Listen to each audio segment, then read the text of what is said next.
lot of my professional life and a lot of my personal life both as a child and an adult has been sort of very much embedded in communities of various sorts.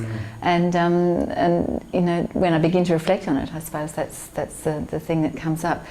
I guess one of the major experiences of community working on the margins of mainstream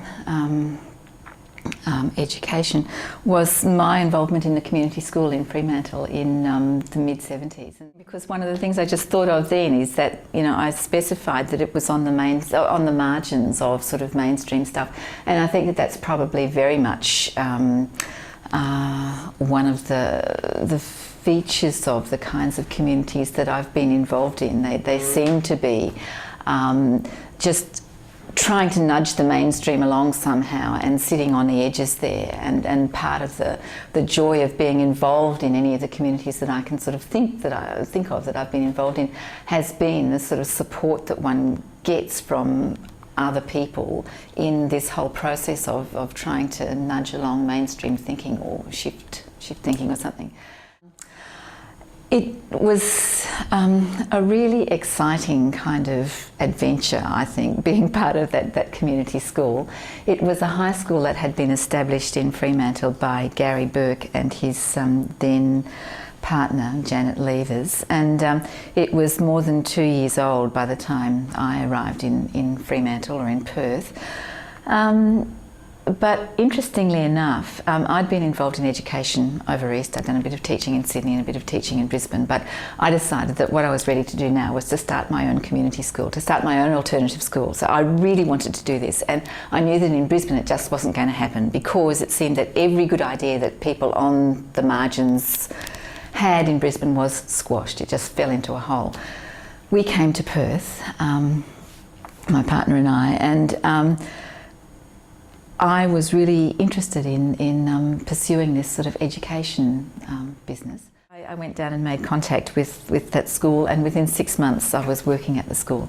And it was a really wonderful experience, not least because it was the kind of setting that just sort of took up a whole lot of the ideals that I felt that we had been working with informally for the last 5 years or decade or something. I mean, it was the mid-70s, but from the late 60s it seemed that a whole lot of my university colleagues and I had been trying to do things very differently, and one of the things that we were doing was actually actively respecting kids who were high school students as full human beings. And this might sound to be really kind of a bit off the planet now as a new idea, but at that stage it was really quite an extraordinary concept.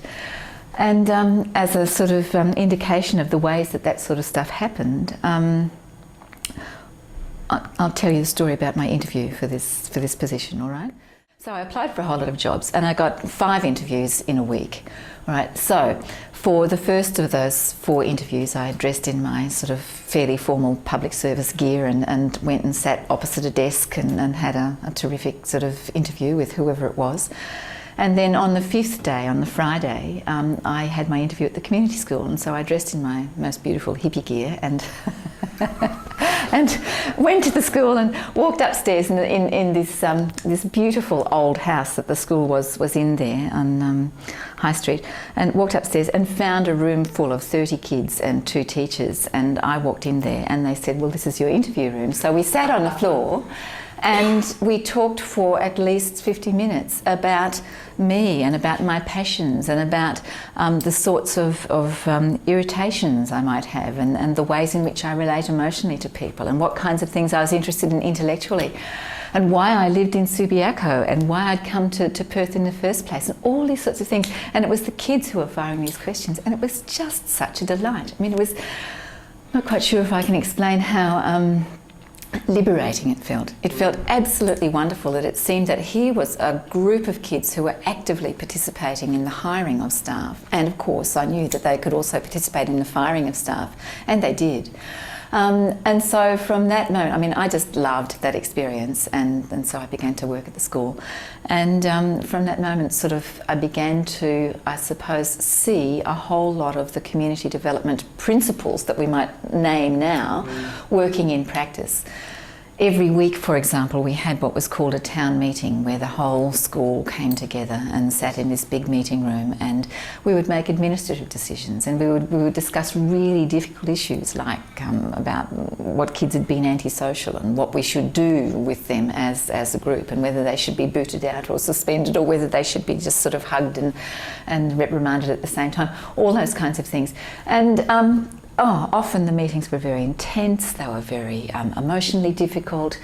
As one of, I suppose, 7 or 8 teachers at the school, I felt that the onus was certainly on us to be as grown-up and as mature as we could possibly be, at the same time as sort of working with great respect with these kids that we were sort of engaged with. So it was a full time and a difficult time, and a time I wouldn't have missed for Quids, because it was just so rich. It was a sort of experience, I suppose, teaching in that environment that absolutely consumed every moment of one's life. So it wasn't just a job that you did and then you sort of took home and just went home and forgot about. It was a job that absolutely sort of took up every moment of time.